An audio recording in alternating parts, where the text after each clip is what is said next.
Halo, Assalamualaikum warahmatullahi wabarakatuh. Selamat datang dan selamat berjumpa kembali, rekan-rekan semua. Sobat-sobat dari channel Not Legend Academy. Seperti biasanya dengan saya Kang Legend. Dan di kesempatan kali ini, teman-teman semua, kita akan membuat sebuah video dengan tema yang baru, yaitu berhubungan dengan Quantum Insider. Nah, Quantum Insider ini merupakan video rangkuman atau informasi yang berkaitan dengan pencapaian perkembangan teknologi komputer kuantum selama 3 bulan ke belakang, yaitu Januari, Februari, dan Maret, serta apa saja yang telah dicapai oleh komputer kuantum selama 3 bulan tersebut. Selanjutnya, teman-teman, ya, sebagai informasi bahwa video kita kali ini merupakan lanjutan dari video saya yang berhubungan dengan prediksi pencapaian komputer kuantum di tahun 2025. Yuk, kita mulai. You must learn to see. What exactly are you proposing? It's showtime! Here we go! Howard, are you sure you can fly this? Are you kidding? I'm a duck. I was born to fly. Strap in. Oh, move over!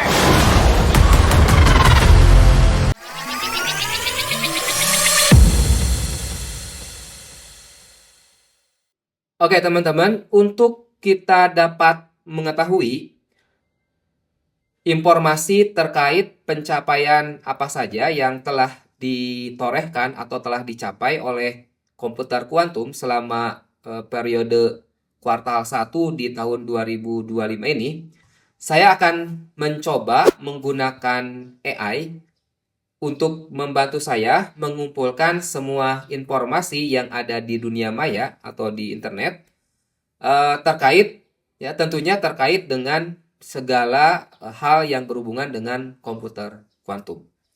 Nah, di sini saya akan menggunakan AI model, dalam hal ini Grok, dikarenakan si Grok ini memiliki kemampuan pencarian informasi secara real time. Nah, seperti yang teman-teman lihat di layar videonya masing-masing, ya, di layar komputernya masing-masing atau di layar HP-nya masing-masing. Jadi saya telah membuka aplikasi Grok, ya, dan saya juga telah menyiapkan sebuah prompt supaya si Grok ini mencari informasi-informasi ke dunia maya untuk mendapatkan informasi terkait perkembangan komputer kuantum tersebut. Nah, ini adalah promptnya, ya. Seperti ini. Ini promptnya cukup lumayan detail dan saya ingin meminta si Grok ini untuk mengumpulkan data-data dari website-website terkait komputer kuantum yang cukup terkenal, ya. Misalkan dari Quantum Insider, Forbes, physics.org atau Science Daily. Tentunya kita juga harus mencari informasi dari perusahaan-perusahaan besar, ya, pemain komputer kuantum seperti IBM, Google, Microsoft, AWS, dan pemain utama lainnya. Oke, kita mulai ya, teman-teman. Saya akan meminta juga dia nanti membuatkan laporannya lebih terstruktur. Kalau ada tabel juga saya meminta format tabelnya seperti apa. Lalu kita coba menyuruh supaya si Grok ini dalam pencariannya juga dia melakukan deep search dan lakukan pemikiran atau, ya, deep thinking supaya dia dapat menyimpulkan dan dapat melaporkan dengan baik. Oke, kita mulai ya, teman-teman. Coba kita eksekusi form yang telah saya siapkan. Bismillah. Oke, lagi diproses, teman-teman. Dia sudah mencari ke dunia maya, ya, ke internet. Sudah mulai berselancar. Oke, udah ada 20 web yang dia kumpulkan dan dia baca, ya. Kita lihat bagaimana outputnya atau reportnya atau hasilnya ya.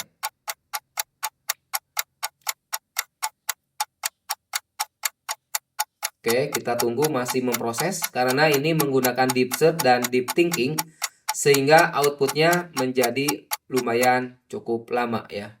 Oke, nah ini jawabannya sudah mulai keluar teman-teman semua. Kita tunggu dulu sampai beres ya. Lalu kita bahas satu persatu pencapaian yang telah dicapai oleh komputer kuantum sampai sekarang ini.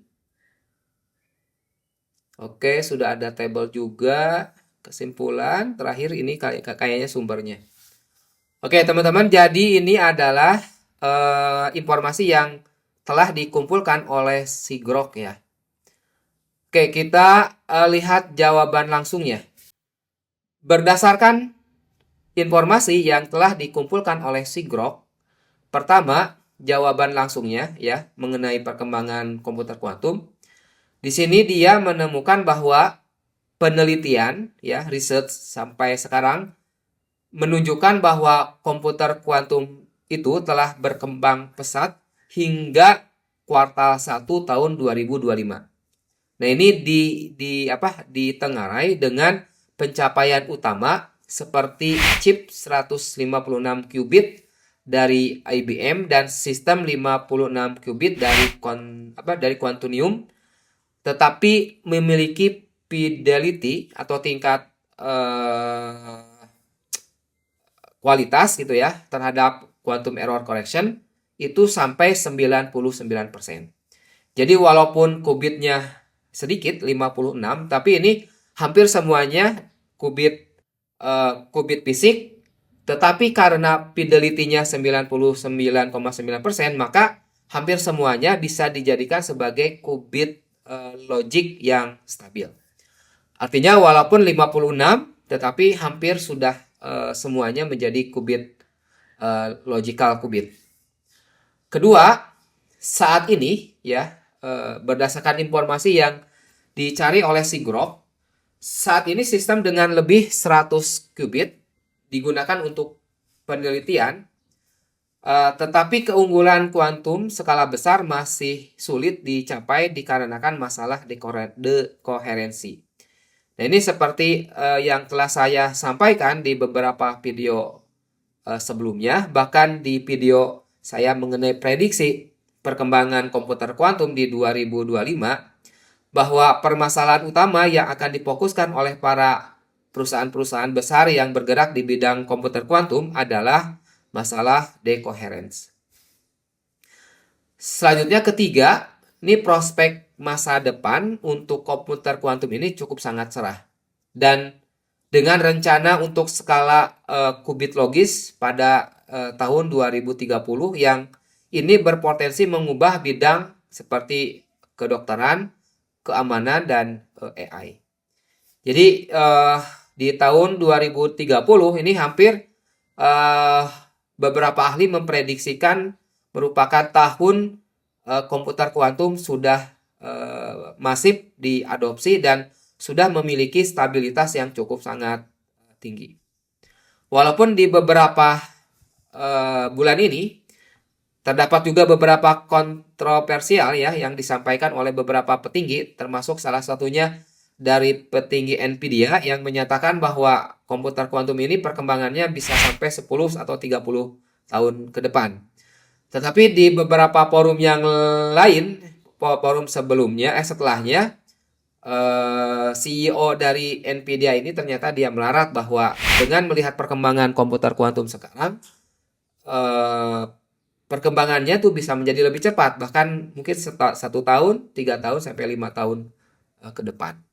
Bahkan Nvidia sendiri, kalau teman-teman perlu tahu bahwa mereka sekarang berfokus juga melakukan penelitian terhadap perkembangan baik itu hardware atau software terkait komputer kuantum. Oke, selanjutnya tantangan utama ini termasuk sensitivitas qubit terhadap noise dan kebutuhan akan sistem dengan fidelitas tinggi. Jadi ini berhubungan dengan noise yang akan mengganggu dari qubit logik ya. Sehingga memang akan menjadi tantangan utama, kita harus mencari teknik quantum error correction yang lebih bagus. Dan ya tentunya membutuhkan sistem dengan fidelitas atau kualitas qubit yang lebih tinggi. Di beberapa video sebelumnya saya telah menyebutkan kalau qubit fisik mungkin banyak, tetapi kalau qubit logiknya belum bisa banyak, ya tetap kenapa? Karena pemrosesan itu sebenarnya dilakukan di qubit logic. Nah, qubit logic ini selain memang dihasilkan dari qubit fisik, tetapi harus ada quantum error correction, harus ada qubit-qubit yang mengontrol. Nah, itu kan baru bisa dicapai oleh Quantinuum yang walaupun sedikit 56, tetapi hampir semuanya bisa di-convert menjadi qubit logic. Oke, selanjutnya aplikasi yang sekarang mulai bermunculan memiliki relevansi meliputi optimasi ya nantinya itu kriptografi dan AI dengan akses komersial melalui layanan cloud baik itu dari IBM, Google ataupun Microsoft, bahkan mungkin ya AWS juga ya, AWS sendiri juga sudah mulai memikirkan beberapa layanan cloud yang memang sudah bisa menyediakan akses publik ke komputer kuantum. Kalau IBM itu udah jelas ya, udah lebih dulu, dan Microsoft itu udah lebih dulu, mereka punya platform yang apabila kita menggunakan platform tersebut, kita bisa menggunakan cloud, menyewa cloud untuk komputer kuantum. Oke, lalu ada detail tak terduga seperti wilayah seperti Chicago Quantum Exchange dan Muni Quantum Valley menjadi pusat inovasi global yang mungkin tidak diketahui banyak orang. Jadi ada beberapa informasi di dunia maya yang jarang terekspos di Chicago gitu ya, dan di Muni berhubungan dengan penelitian kuantum. Oke, selanjutnya teman-teman, itu jawaban singkatnya ya, mungkin jawaban rangkuman. Nah, kita coba masuk ke lebih detail. Oke, ini pencapaian utama gitu ya, pencapaian utama yang menjadi quantum breakthrough ya, atau milestone. Pertama, memang komputer kuantum telah mencapai tonggak penting seperti chip Willow gitu ya, yang dikeluarkan oleh Google yang menunjukkan keunggulan kuantum untuk bertugas tertentu dan kemajuan dalam hal error koreksi. Lalu diikuti juga oleh IBM, oleh Quantinuum, bahkan terakhir adalah oleh AWS dengan munculnya rilisnya Quantum Ocelot gitu ya, yang menggunakan pendekatan cap qubit dengan tingkat presisi yang cukup sangat bagus.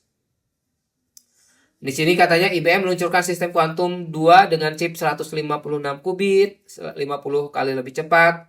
Lalu Quantinuum mencapai fidelitas 99% pada sistem 56 qubit. Dan Microsoft Majorana yang memiliki error koreksi cukup sangat bagus, serta Ocelot yang menggunakan cat qubit yang ini juga memberikan angin segar ketika membuat sebuah chip komputer kuantum yang menjadi scalable-nya lebih mudah.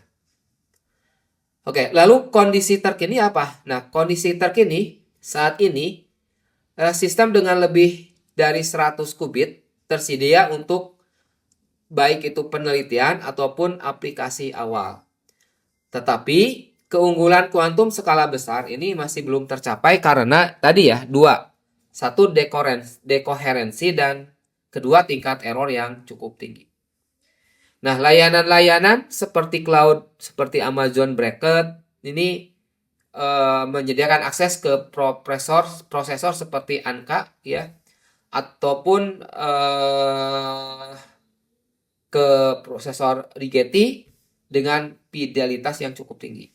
Ya, selain Amazon sendiri ya, pemain lama IBM dengan Qiskit-nya ya, teman-teman.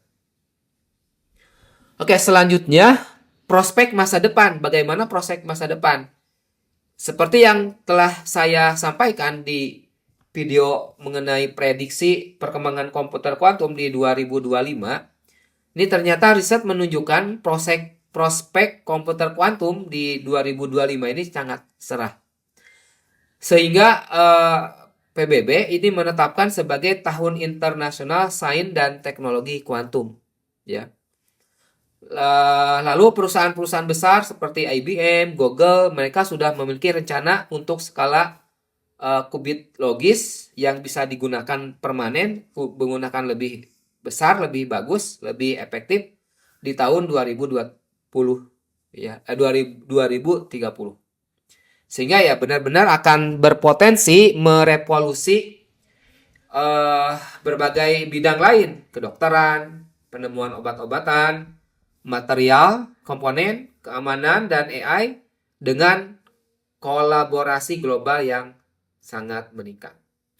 Ya, dengan didapatkannya rilis komputer kuantum hampir tiap bulan ya, mulai Desember 2024, Januari 2025, Februari 2025, dan Maret 2025. Ini berarti memang sekarang kita lagi tahap lari-larinya terhadap perkembangan komputer kuantum.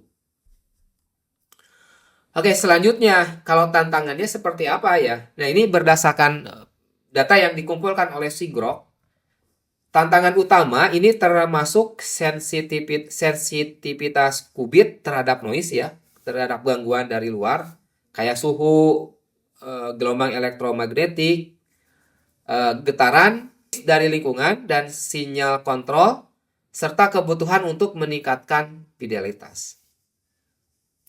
Jadi tantangan utamanya ini ya termasuk sensitivitas qubit terhadap noise. Ya, noise-nya itu seperti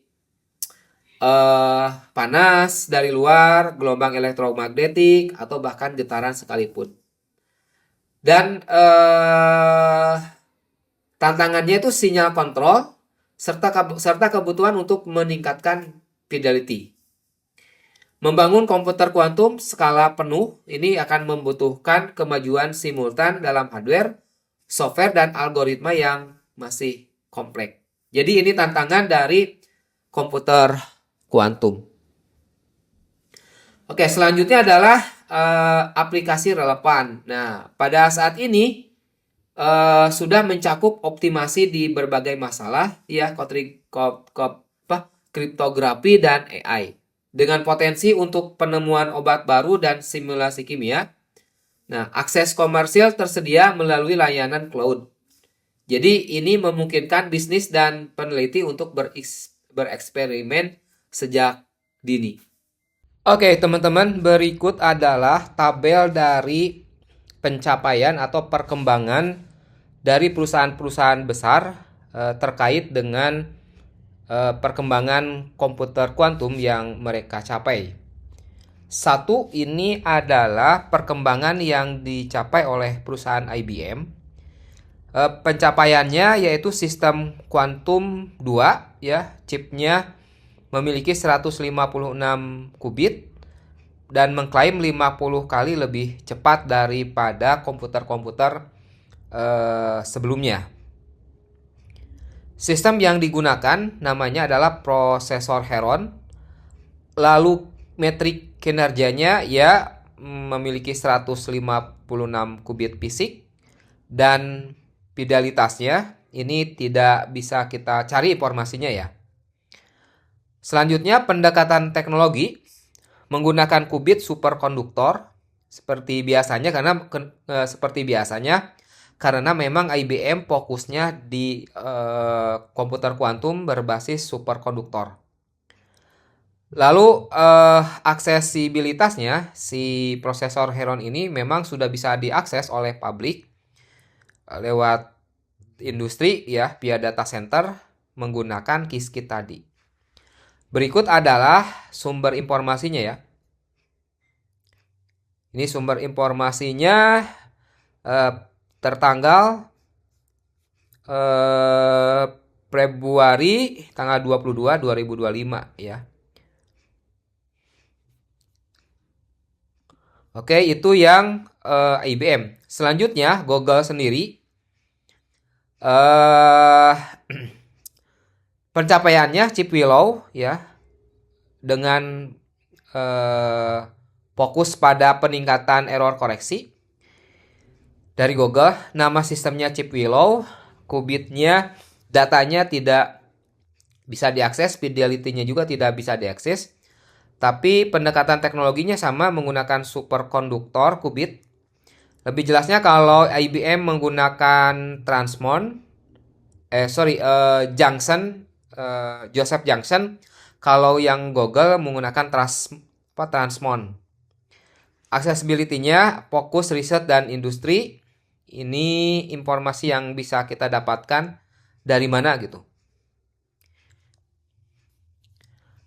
Nah, sebenarnya kalau si Google memang ini rilisnya itu di tahun kemarin ya, walaupun bulan Desember tahun 2024. Lalu selanjutnya adalah rilis mengenai pencapaian komputer kuantum dicapai juga oleh Microsoft dengan nama Majorana 1.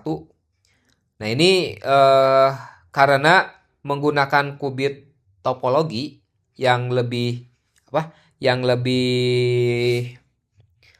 bagus, lebih stabil hasil qubitnya dibandingkan dengan qubit superkonduktor, maka katanya dengan Majorana ini memungkinkan untuk pencepatan timeline, membuat komputer kuantum ini lebih cepat terwujud dengan nyata gitu ya. Karena apa? Karena memang nanti qubit-qubit yang dihasilkan itu lebih stabil berdasarkan pendekatan teknologi yang digunakan. Nah, sumber informasinya bisa dilihat di sini. Ini dari majalah Forbes juga.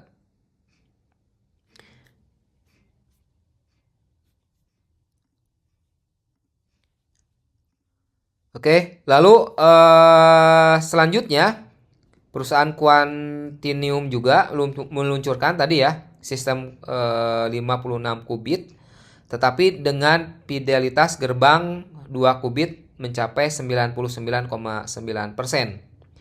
Nama chipnya H-series, jumlah total qubitnya 56, fidelity-nya 99,9.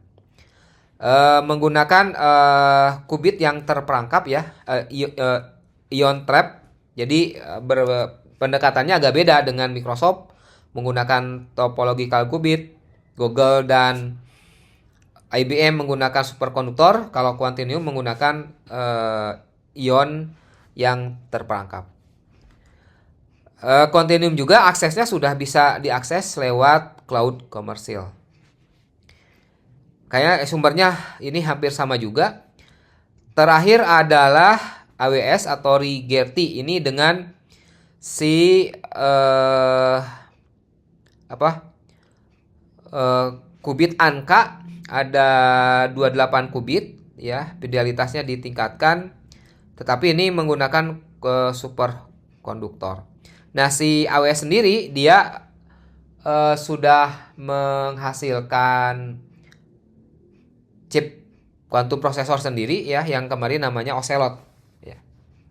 Nah, itulah yang telah dicapai oleh beberapa perusahaan besar ya. Beberapa